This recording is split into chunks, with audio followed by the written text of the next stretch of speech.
The dust of Central Asia carried with it whispers of terror. Word spread from village to village of horsemen who came like storms, burning everything in their path. They were the Mongols, an unstoppable tide unleashed by Genghis Khan. Nishapur, a thriving jewel of the Khwarezmian Empire, had long felt untouchable. Its walls were high, its bazaars crowded, and its scholars respected across Persia. But as the stories of slaughtered cities grew louder, unease gripped its people. Merchants whispered in the markets of cities like Bukhara and Samarkand, where fire and blood erased centuries of history in days. Priests urged calm, claiming Nishapur's defenses were strong and divine protection certain. Yet mothers clutched their children tighter, sensing dread in the air. The Mongol threat became reality in 1221, when the Khwarezmian prince Jalal ad-Din's defiance drew Genghis Khan's wrath. Nishapur, loyal to the empire, was marked for punishment. The Khan's son-in-law Toquchar was sent to lead the assault, with the fierce general Subutai close behind. At first the riders appeared on the horizon like a mirage, dust, hooves and banners rippling black against the sun. Farmers fled into the city, screaming of villages reduced to ash. The gates slammed shut, and the city braced itself for the nightmare to come. The first day brought terror from afar. Mongol archers rode around the walls, loosing arrows that rained down like locusts. The defenders returned fire, but the precision and speed of the horsemen shocked them. Arrows found every gap, every exposed face. Then came the engines. The Mongols, masters of siege warfare, dragged forward Chinese-made catapults and mangonels, captured from earlier conquests. Stones hurled through the sky, crashing into towers and shattering homes. The earth shook with each impact, as if the gods themselves had turned hostile. Inside Nishapur, panic grew. Families huddled in basements, listening to the walls crack under the bombardment. Children cried at the sound of war drums and horns echoing through the night. Fires spread, painting the sky red. The defenders attempted sallies, rushing out in desperate charges. Brave cavalry rode against the Mongol lines, hoping to scatter them, but the steppe warriors absorbed the attacks like the sea swallows stones. Arrows cut down men before they even reached the enemy. Survivors limped back, broken and bloodied. Days stretched into weeks and provisions dwindled. The once bustling markets now stood empty. Bread was rationed and clean water grew scarce. Corpses piled near the gates where skirmishes ended in massacre. The stench of death clung to the air, suffocating hope. Within the city council, arguments raged. Some urged surrender, pleading that mercy might yet be granted. Others swore to fight to the last breath, invoking honor and faith. The governor, defiant and proud, vowed Nishapur would never bow. But Genghis Khan's army did not negotiate.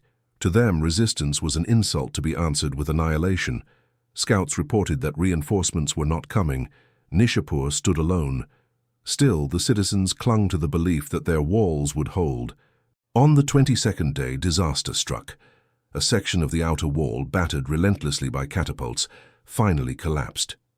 Mongol troops surged forward like a flood through a broken dam. Screams rose as the invaders clashed with the defenders, steel against steel in brutal combat.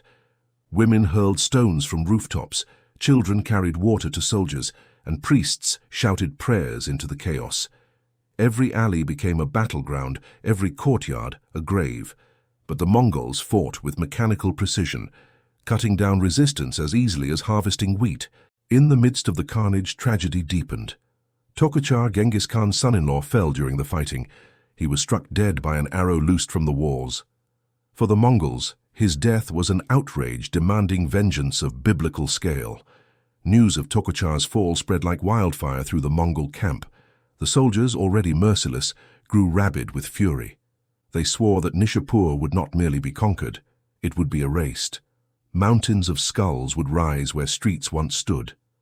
Inside the city, the people did not yet grasp the storm about to break upon them.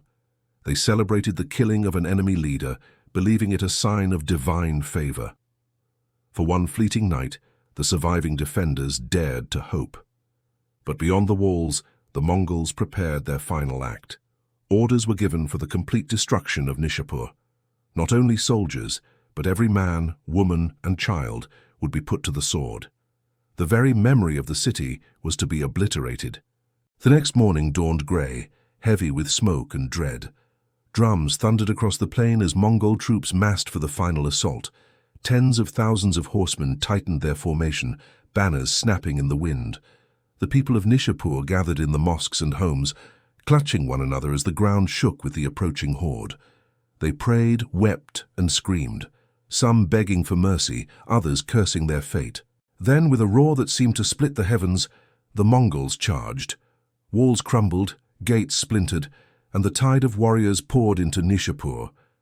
The massacre had begun, and no corner of the city would be spared. The gates of Nishapur shattered beneath Mongol rams, and the flood of warriors surged inward. Screams tore through the city as steel clashed, and blood painted the cobblestones. The defenders, weary and broken, were swept aside like reeds before a raging fire. The Mongols moved methodically, cutting down anyone who stood in their way. Entire families barricaded themselves inside homes, only to have the doors smashed open and lives extinguished within seconds. The streets filled with bodies, and the gutters ran red with blood. Toquchar's death had sealed Nishapur's fate. His soldiers, wild with grief and fury, sought vengeance in every swing of their blades. Men were hacked apart in front of their wives. Mothers clutching infants were cut down without pause. No plea for mercy was heeded. The massacre was not battle, it was extermination. Mongols poured through every district, leaving nothing but ruin. Shops, schools, and mosques became killing grounds. Scholars, artisans, and merchants, all were slaughtered. The city that once hummed with life now echoed with death. In the Grand Bazaar, where spices and silks once dazzled travelers, the Mongols set fires. Flames leapt skyward, devouring centuries of trade and culture. Smoke billowed so thick that the sun dimmed, casting the massacre in a choking twilight. Some defenders tried to make a last stand in the citadel, rallying beneath banners of faith, but the Mongols encircled them, launching wave after wave of arrows and stones. The defenders fell in heaps, their cries lost in the roar of war horns. Elsewhere, women and children attempted to flee through hidden passages, hoping to escape into the countryside. Mongol scouts, however, had sealed every exit. Those caught outside the walls were trampled beneath hooves or cut down like animals. None escaped the net. One by one, the neighborhoods collapsed into silence. The wailing of the living faded, replaced by the crackle of fire and the moans of the dying. The Mongols left no quarter, ensuring Nishapur would never rise again. In the aftermath of slaughter, the victors turned to destruction. Orders rang out to tear down every building. Soldiers toppled walls, dismantled minarets, and smashed homes. The great city, once rivaling Baghdad in culture, was reduced to rubble in mere days. Yet it was not enough. Genghis Khan's fury demanded a message to the world. The Mongols gathered the corpses into vast piles, sorting skulls from the broken remains. With chilling precision, they built towering pyramids of bone. 14 mountains of skulls rose across the city's ruins, each higher than a man could see from the ground. They loomed like ghostly monuments, warning all who gazed upon them of the price of defiance. Travelers would later speak of these towers with trembling voices. The survivors, few as they were, faced horrors no less cruel. Women were enslaved, forced into the Mongol ranks as spoils of war. Children were carried off, their fates swallowed by the steppe. The old and sick were butchered, deemed useless in the new order. In one courtyard, a scholar begged to be spared, offering knowledge and wisdom in return for his life. A Mongol warrior laughed, drove a spear through his chest, and added his head to the growing pile. Books, scrolls, and libraries burned, erasing centuries of learning. By the second day, Nishapur had become a charnel house. The stench of decay filled the air, unbearable even to the conquerors. Dogs and crows feasted on the remains, their cries mingling with the crackling fires. The earth itself seemed poisoned by grief. Witnesses later claimed more than 1 million souls were killed, though modern estimates fall lower. Still, the destruction was absolute. No corner of the city was left untouched, no family left unbroken. Nishapur had ceased to exist in all but name. Among the Mongols, Toquchar's widow, Genghis Khan's daughter, demanded vengeance be carried to its fullest. She is said to have insisted that every last inhabitant be slain, even animals, to quench her rage. The soldiers obeyed, carrying out her will with grim efficiency. On the third day, silence fell at last. The fires smouldered, the skull towers gleamed pale under the sun, and the streets lay empty, but for carrion. Nishapur, once a beacon of Persian culture, had become a wasteland of ashes and bones. The Mongol generals surveyed their work with satisfaction. To them, this was justice, a warning to all who resisted the will of Genghis Khan. The world would know that Nishapur defied the Khan and was erased for it. Fear was their greatest weapon. Yet not all the Mongols were untouched by the carnage. Some soldiers, hardened though they were, muttered uneasily at the scale of slaughter. They had razed many cities, but Nishapur's annihilation left even them haunted by the enormity of death. Still, the orders had been carried out. Nishapur was gone, its people erased, its memory marked only by skulls piled higher than its towers once stood.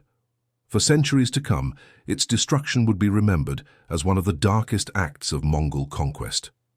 As the army prepared to march on, the wind carried ash and dust across the plains. The skull pyramids stood like sentinels, grim and eternal, whispering to every traveler, "Resist, and you will share this fate." The Mongols did not linger long among the ruins of Nishapur. Once the killing was done and the skull pyramids rose, the army gathered its spoils and prepared to march. Their purpose was never conquest alone. It was terror, meant to break entire civilizations before the battle even began. Messengers carried word of Nishapur's fate across the Khwarezmian lands.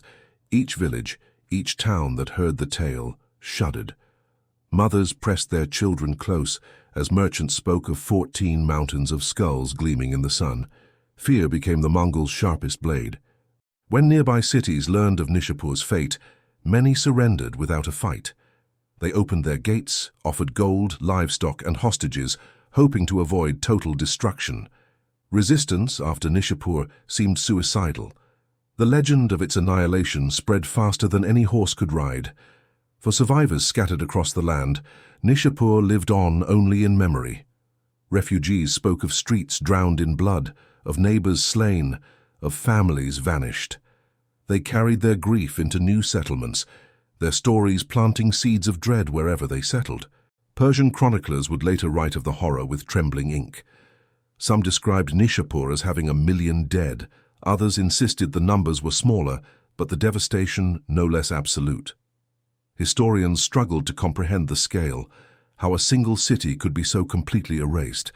The Mongols themselves viewed the destruction differently. To them, it was not cruelty, but necessity. Genghis Khan believed fear was a weapon as valuable as sword or bow. By making Nishapur an example, he hoped to silence resistance across the empire. Yet even among the victors, unease lingered. Some warriors confessed to nightmares haunted by the cries of slaughtered innocents. Others dismissed such feelings as weakness, insisting that only by erasing cities could the Mongols secure the world under their rule. The land around Nishapur bore scars for generations. Fields once rich with wheat and barley lay abandoned, the farmers who tended them slain. Wells were choked with corpses, poisoned beyond use. Where bustling bazaars once drew traders from distant lands, only weeds grew in cracked stone. Travelers passed the site and found silence broken only by the wind. The skull pyramids endured, bone bleached white beneath the sun.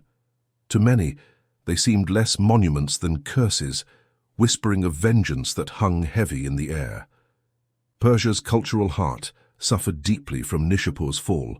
Scholars, poets, and artisans had been among the dead. Libraries filled with precious manuscripts were reduced to ash. Knowledge painstakingly gathered over centuries was lost in a single firestorm of conquest.